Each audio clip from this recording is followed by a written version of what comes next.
There's a spooky tradition at the Jersey Shore that's been going on most years since the 1930s, a huge Halloween parade that was once named the second largest in the world by Guinness World Records. The event in Toms River, New Jersey is so popular, the town moves trick or treat to October 30th, the night before Halloween, so no one will miss the parade on the 31st. The story of one community's passion for a fun tradition is up next on Still Time for Joy, where we share practical advice for weathering life's storms and inspiring stories of resilience.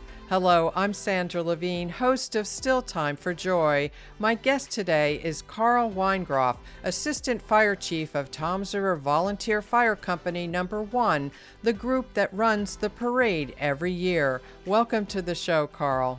Hey, Sandy. Good morning. Thanks for having me.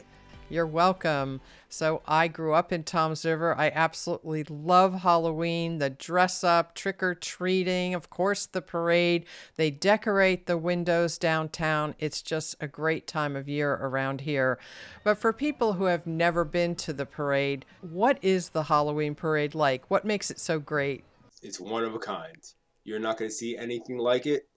It goes from one side of town to the other. And, from frigid cold to warm nights like this year, hopefully it's going to be interesting.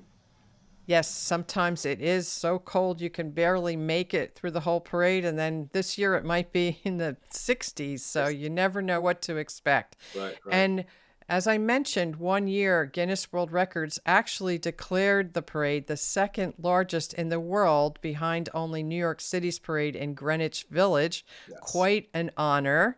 And It's just a fabulous, fabulous night. So there are lots of divisions. Tell me about some of the divisions in the parade. What could people expect to see? Right. So we have 11 walking divisions and we have 10 motorized divisions. We go from the youngest in line to the oldest in line. And we have, participants that are a week old, 2 weeks old, to the oldest we've had is 102 years old. So it's not just the little kid parade. Everyone gets involved. How about the floats? Describe what the floats can be like. Over the years, the floats are the animatronics and the smoke and the music and the strobe lights, and everyone's just partying on top of these floats. It's amazing to see. The amount of time and effort and money people put into this just to come down the parade route in Toms River is amazing. Now, when I grew up here, it was really considered to be an honor to march in the Halloween parade. And you were actually a little nervous because everybody you knew was there and was waving at you. And I was about 10 or 11 or so years old when my friend Kim and I entered the parade. I was dressed up as a meatball, believe it or not. My father made my costume, and we won second prize. And it was one of the highlights of my youth. Absolutely. A big deal at the time. So talk to me about how Toms River and the surrounding towns moved trick-or-treat to October 30th. It's not strange for me, but when newcomers come to Toms River, they're kind of confused. It's certainly a little struggle that we have. However, it's such a tradition that Toms River has the parade on Halloween. And it's so routine for us that live here and lived here all our lives that, if we move the parade, it's not going to be the same. We did one year. We had a time that we moved the parade to the Saturday before Halloween, and we got a lot of flack for that, a lot from the town people. So and it was actually one of the shortest parades that we've had because a lot of people are so used to the Toms River parade being on Halloween. You don't mess with the parade traditions. No. Nope. So also, what shows what a big deal it is, people start putting out chairs on Main Street before the parade to reserve a good spot because people could be 3 and 4 and 5 feet deep along the parade route, and you want to be able to see. I actually lived on Main Street for a while, and we put a couch out on the parade route. Right. We had a whole living room set out there one year. We had a couch and a table, and it was, and that's like a week before. Right. It's people want their prime spots. And, we tell them now, you have to be safe, though. Right. With the winds, make sure everything's secured down. We try to tell people to put them out the day of the parade. Don't put them out the night before. Just with traffic. Downtown Toms River is so busy now with pedestrians and with vehicle traffic that we need to keep the roads safe as well. Sure.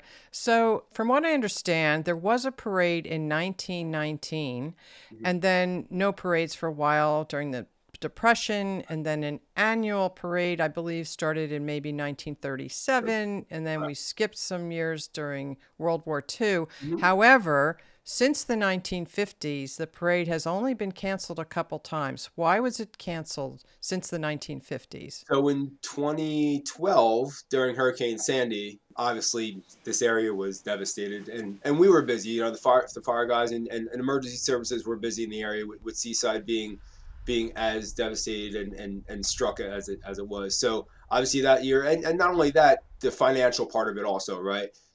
With people's costumes and floats and stuff, it was just the best thing to do was to cancel the parade that year. And you know, we really didn't get a lot of flack for it, right? Everyone Sure. was so busy trying to get their lives back together in their houses, and you know, a lot of devastation that happened on the shore. So that was the best decision. The other was in 2020 during the pandemic at the very beginning, and again, the biggest thing is safety of everybody, and you know, having thousands and thousands of people in one spot was just not the safest decision to have the parade. So we decided to cancel it then also. Sure. And Superstorm Sandy struck this area on October 29th, so it was just 2 days before It was Halloween. So, right, yes, people certainly understood that year and the year of the pandemic right. when it was canceled. But in general, don't mess with the Don't mess Tom's with the River parade. Halloween Parade. No, no, no. Really beloved Right. tradition around here. So, talk to me a little bit about the beginning. How did it start? It was a fundraiser, I think, at the beginning. Talk to me about the very beginning and your involvement in it. Right. So I'm here over 20 years now. It started as a little block party in front of the firehouse, and on Robin Street, and it just grew and grew and grew from there. I've had the parade well over 15 years as chairman. I stopped for a couple years. Other firemen took over as chairman, and then came back. Prior to me, though, my father had it for years. My father has 52 years here in the fire department. It's kind of weird now telling him what to do during parade night. He gives me a little flack, but you know, um, it's a long tradition between my uncle, and my uncle still comes out. He's the last voice that you hear coming down the parade route where he says, "Thank you for attending Tom's River Fire." That's my uncle's voice.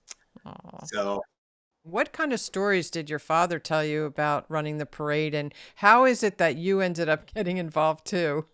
I was pretty much born in the fire department. Again, just being in family tradition.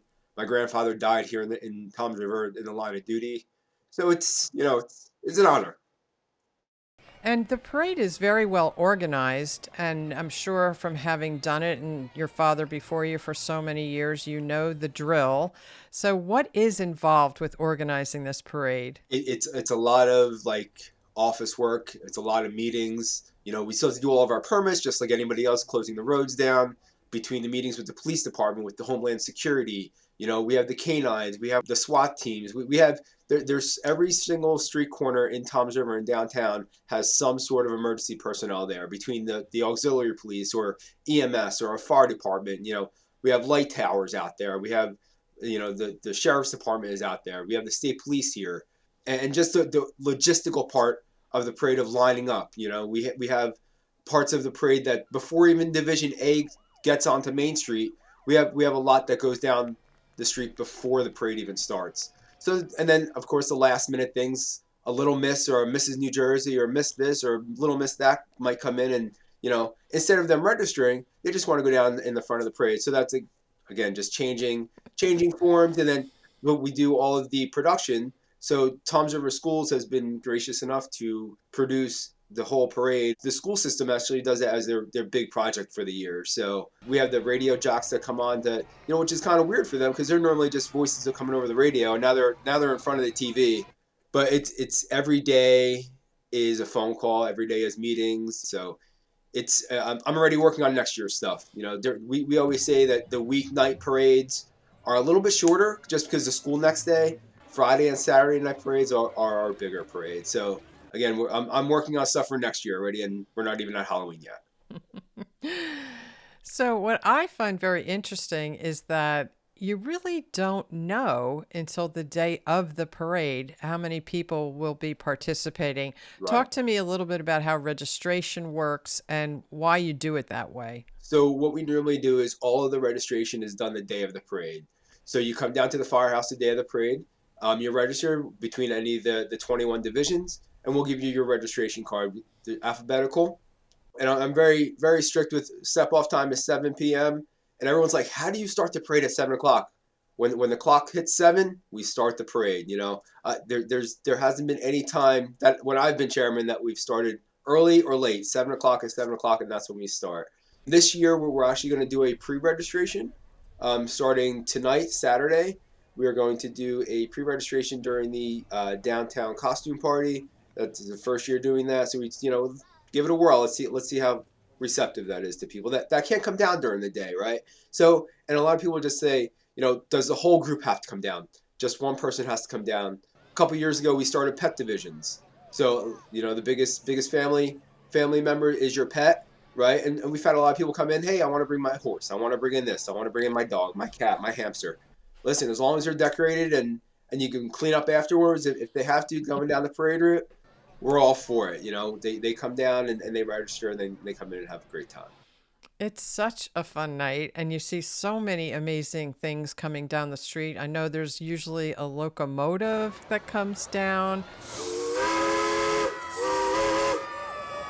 We've had calls from people down in Tuckerton one year that they actually heard the steam engine during the parade, and they were wondering what it was, and they contacted us. They saw that the parade on Facebook Live or one of the sources that we have live, and they're like, wow, we heard it all the way down to Tuckerton. So yeah, and it's funny. So when the steam engines come up, we actually have to send one of my fire trucks up to the parking lot to fill it with water. Which is again one of the logistic things that happens before the parade. They contact me and, hey, could you fill our steam engine, and I'll send a crew up there with one of my engines to fill that for them. So much goes on behind the scenes that we don't know about, but we Right. sure do appreciate. But there also, I have to say, as a child going to the parade, there are sometimes individuals that have always dressed up in really pretty scary outfits, Yeah, and they kind of drag themselves, in a weird way right. down the side. And They're dragging their shovels and down the street and just walking right up to people and scaring people, and that's the joy of the Halloween parade, right? You never know what you're gonna see. you never know what to expect. Right, right. So I know you've been involved for so many years, and I don't want you to pick a favorite, but maybe name a few of the costumes or floats that you've seen over the years that stick out in your mind. Although I know the night of the parade, you're really busy, so I don't know how much you see of it, Right, right. actually. I normally watch the parade after the fact on TV, but the Ocean County Vocational Technical Schools, they actually had their own competition where the floats were just so big, and the amount of energy these students and time these students put into them, the animatronics and the lights. And as the float went down the center of the street, everything that was moving outside of that float was going from, curb to curb. You know, Between that, you have the 100-year-old, elderly coming in from the villages, and they're all decorated like they're in costume. And then you have the infants, right?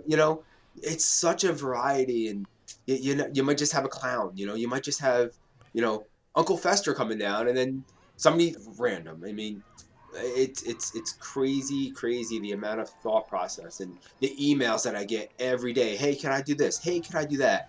And one of the biggest things that we pride with here is safety, like I said, right?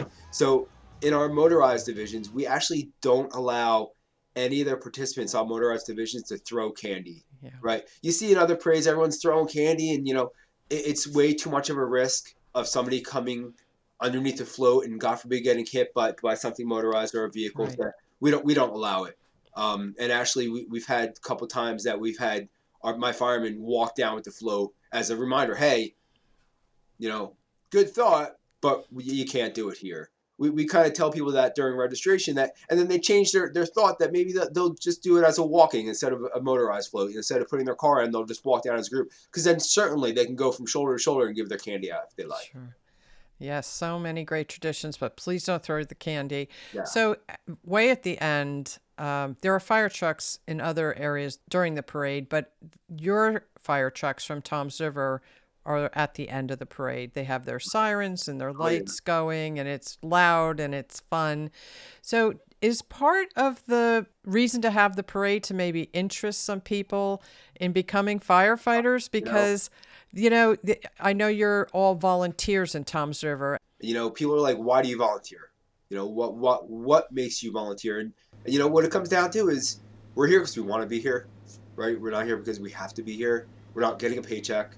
You know, my guys, my young guys going through the academy and the recruits and even the senior guys here, we're here because we want to be here. We love helping people, right? And we're always looking for new people, new people, new ideas, recruitment and retention. And, there's a lot of perks. We give a lot of things. We give gym memberships, right? The biggest thing is physical fitness. And, that's just one thing, I mean, we're always looking for volunteers. We always tell people on Tuesday nights, come stop on down to the firehouse. We're always down here on Tuesday nights. Go on the website, go on our Facebook, send us a message. We'll bring you in. Come check out the trucks, check out the equipment that we have.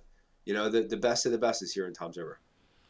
And I can't help but think that seeing those fire trucks and hearing those sirens, I'm sure it sparked an interest in a child or two over all these years to look into helping out as a firefighter. Right. So again, way at the end, at the beginning of the fire trucks for Tom's River, Santa's Yep. on the fire truck. Yep. And it sounds silly, but it brings tears to my eyes every year when I see Santa coming down the parade route on a fire truck. It just is so nostalgic, and it means that Christmas isn't far away. Yep. It's just such a wonderful thing. Right. So, Carl, what do you think the parade does for the town as a whole, for the residents? What do you think it means to the town? It brings a lot of business downtown Tom's River businesses, like the small businesses. That is their busiest night of the year, right? Between the artist guild that we have downtown, the pizzerias, the brewery, the distillery. We have a couple new restaurants downtown. The ice cream place that just opened. It brings thousands of people in downtown Tom's River, where you don't get that. You don't get that on one night for a couple hours, right? So just the town alone, it puts Tom's River on the map, right? In a good sense, Yes. right? There's a lot that goes on throughout the year, and the one night a year for Halloween night, it's again the safest place to be on Halloween night is downtown Tom's River. It's also just such a long-standing tradition of bringing the whole community together. Right. And I will tell you, it means a lot to all the residents of Toms River who've enjoyed the parade for all these years and the ones who are also new to town. So you mentioned just a little bit earlier, I was going to ask you, when do you start planning next year's parade? But it Already. sounds unbelievably, it sounds like you may already be working on it. Is that right? Oh yeah, already starting on stuff for next year of different letters and different things that have to, because again, next year is going to be a Friday probably next year. So my thought process of that is a lot more people, a lot more spectators, a lot more people participating. And we'll actually send out emails of all of our participants this year, starting in February, March. Hey, here's the date for next year. Remember to come back next year. Hopefully you had a great time. And Division of Homeland Security, New Jersey State Police, Toms River Police Department, the township of Toms River, the mayor and the council, they support us wholeheartedly. And that communication and that working together, it builds and builds and builds every year. There's some emails I send and they're like, oh, we were waiting for your email, right? And that goes to everyone. The school system gives us the barricades for the judges stand.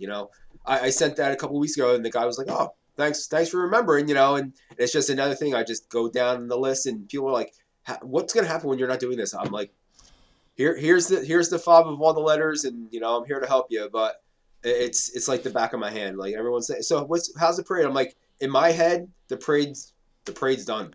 I'm already working on next year's parade. The night of the parade is just like a visual thing for me of everything that's happened throughout the year. And it's not just me. Like I have a whole committee and the fire department and my guys down here, and every night they're like, hey, what do you need? Or I'll get a text while I'm at work, and because we all have real jobs too, right? It's not that we're volunteering, and all the time my guys are like, hey, what do you need? You need this done, you need to get this done, the firehouse has to get cleaned, the trucks have to get washed. And it's not just my parade, it's the fire department's parade. Sure. So, how do you feel, Carl, when the parade is over, your work is done, your committee's work is done, and you know a good time was had by all? It's great. It's funny that a lot of people they don't pick up their trophies when they win, and a lot of the motorized people they just keep going at the end because we don't want to block up traffic. So on the first and the second, I'm actually going through those that didn't pick up their trophies, and now I have to call them to come down to the firehouse to pick up their trophies. So when they come down, they're coming down with their groups, and they're all happy. And it might be the week after the parade, and they're happy and they're taking pictures, and that's why we do it. We love to see it, and we want to hear what they're going to do next year, right? Because if they won third prize this year, they want to go for second prize, or they want to go for first place. We want to hear their ideas, and and the pictures, and people say, how do you put pictures in the rules and regulations? Send them to us. If you have pictures throughout the night, if you have videos throughout the night, send them to us, and we'll use that in the promotions for next year's parade. Wonderful. Well, Carl, I know it's a lot of work, but I hope you and your committee and the fire department keeps doing it forever. Now, it's important to note again that Toms River firefighters are all volunteer. They're always looking for new members, and they're also looking for donations to help run their organization and to support all the work that goes into putting on the Halloween parade every year. Carl Weingroff, Assistant Fire Chief of Toms River Volunteer Fire Company Number 1 and Parade Organizer Extraordinaire. Thank you for all you do to make the parade a success, and thank you so much for being on the show today.